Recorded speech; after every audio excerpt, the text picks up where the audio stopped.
recently you all found, and I believe put out a letter to this effect, that a full year continuing resolution under the statutory caps that were in the Fiscal Responsibility Act from last year that were passed on a bipartisan basis with majority votes by Democrats and Republicans in the House and the Senate, that doing so would decrease non-defense discretionary spending by $73 billion while holding defense spending and veterans spending harmless, i.e. flat. Is that roughly correct?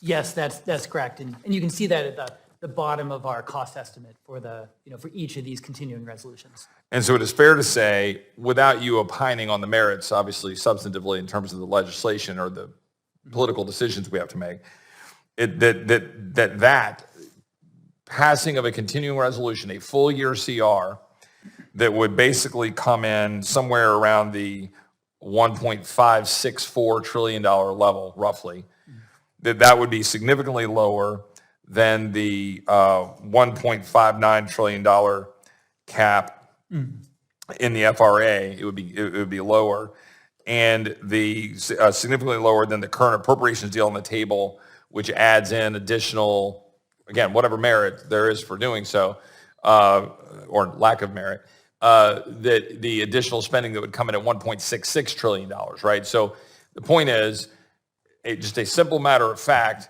a continuing resolution passed right now, a full year continuing resolution worded appropriately that talks about it being a full year appropriation would save the American people about, give or take, $100 billion, or a significant amount of savings, give or take, off of the deal currently being negotiated at roughly $1.66 trillion, and significantly less than even the 1.59 levels at the top levels of the caps. Am I roughly articulating that correctly?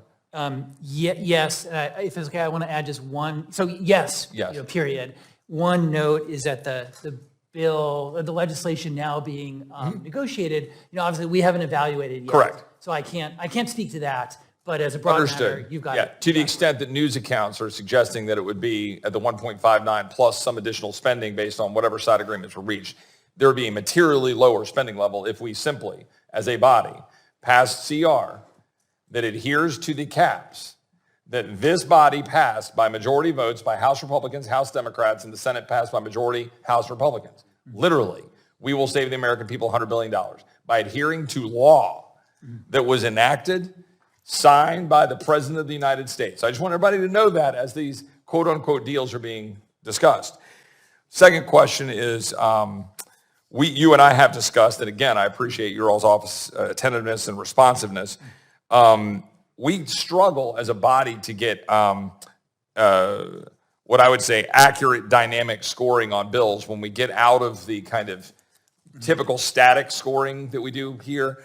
And when you've got something, for example, I've got bills, a lot of my colleagues have bills on health savings accounts and what I might call healthcare freedom, ways to massively empower individuals with dollars that go to them, give them the tax break that we are largely giving to corporate America, or rejigger how we handle the tax breaks for corporate America, that those can go into savings accounts instead of being, paying for the, health insurance premiums. And we've got to find a way, and I just want to say this in a public setting. So again, I want to give you credit. We've had good conversations about all these kinds of things. It's important to say in a public setting how CBO can be responsive going forward, and what can Congress do and what can this committee do to get CBO to have the tools necessary. And that might be budget, and my friend was talking about your budget and what your staff looks like, or outside groups or whatever. We've got to be able to do that, to be able to take into account, and I just wanted to hear your comments on it, the dynamic impact of driving prices down by having transparency. You don't have to comment on the policy of it, but to be able to assess what that impact would be if we do that, right? No one knows, but yet we get told, that'll cost $1 trillion. So then it's dead on arrival, but we can never have a creative way to approach making sure that American people have doctors and, can go to the doctors of their choice and have choice. Instead, we're stuck with, that'll cost $1 trillion. And I'm not faulting you, but I'm faulting this very broken system.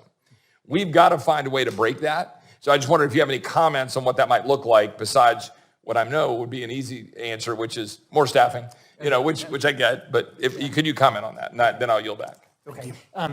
And you've hit on not just my goal, but my mission to be responsive and to be transparent, to respond to your interest in this legislation. I know many others have the same interest, and to do it in a way that you can understand. If you agree or disagree, at least we'll understand what the differences are. On something like this, the kind of change to the tax benefits in the healthcare system, we would work with the Joint Committee on Taxation, so it would depend on their capacity as well.